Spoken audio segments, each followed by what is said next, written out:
Steel City. Is everybody ready to go? It's Proclaim the greatest radio show. What up, people? This is The Spread. We're talking baseball, fantasy breakdowns, fantasy buyers, sleepers, wheelers, dealers. Believe it. Cardinals. Yeah, talking St. Louis Cardinals, man. And there's a lot of questions coming into this season about how good the offense would be, considering they were mediocre last season and they lost Jason Hayward in the offseason. But they've been pretty good so far, and one of the reasons is rookie shortstop Aledmys Diaz. He's 25 years old. He was signed as a Cuban defector in 2014. Cuba. Now, Jhonny Peralta, he was penciled in as the starter for St. Louis heading into the season. He went down with a torn ligament in his thumb, had surgery, but he did have his cast removed on Monday, although we're still a ways from his return. They've been using Jed Jerko and Greg Garcia at the position as well. Captain Beatnut and unserviceable. Well, Jerko, he has some power in his bat, but he Ks too much. And really, No fantasy worth there. Well, I mean, you can get some power out of him. If home runs mean a lot in your league, there's some value there. It depends on how much playing time he's going to get, though, because Diaz has stepped up.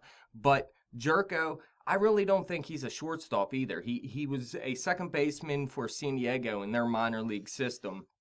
He played a little bit of third base. He never really played shortstop, though, and all of a sudden this season he's a shortstop. He really doesn't have the range for the position, I don't believe. And Greg Garcia, he hasn't done anything terrible, but Diaz just has more potential, and he's been hitting his way into more playing time.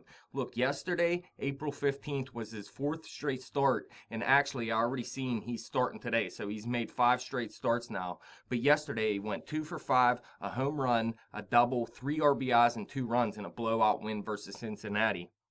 This season, he was hitting .407 with a .429 on base, has 2 home runs, already 5 doubles and a triple, 8 runs and 8 RBIs, has taken a walk and only struck out 2 times in 27 at-bats. And he put up some solid numbers in the minors as well. In his minor league career, he hit .276 with a .335 on base. While those aren't great numbers, he's shown very good contact skills with 101 Ks over 586 bats in the minor leagues.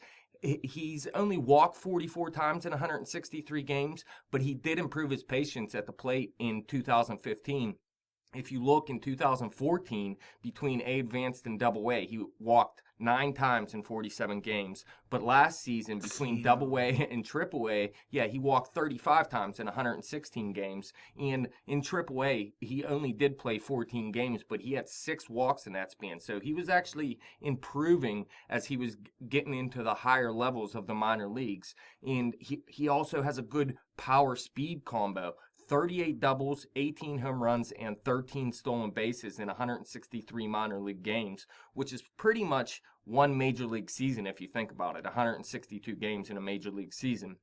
He's also shown the ability to score and drive in runs, 79 runs scored and 76 RBIs in that span as well. Now, his ceiling is kind of still unknown, I guess, because he's only had 375 at-bats in Double A and 161 at-bats or less at every other level he played at. So he moved through the system very quickly in terms of prospects, though a lot of people were actually thinking he was closer to the Major League ready when they first signed him in 2014. It turned out they necessarily didn't need him at the time, and he wasn't as far along as they thought he was. And he is 25 years old now, which isn't exactly young for a prospect, but we really may not have seen his best professional numbers yet, considering how fast he was moved through the system. He was getting used to the move from Cuba to America, So I don't know. There may be even more in his bat ahead of him. He could have more pop. And like I said, his walk rate is definitely trending in the right direction. Now, Jhonny Peralta, he's aging. We know that. And if Diaz keeps hitting the ball with authority, he may be able to grab the everyday job while Peralta is out. I mean, when Peralta returns, we'll have to see how that middle infield is doing, because maybe Diaz does fall back down to earth by then. We don't know. But Colton Wong, I mean, he's struggling right now as well. And outside of a hot start last season, he really hasn't become the player they really wanted him to be either. So maybe it ends up somehow Colton Wong is the one that's moved out at second base, Hey, and now. Diaz or Peralta would Now move to second base. Starting to dream. You're dreaming.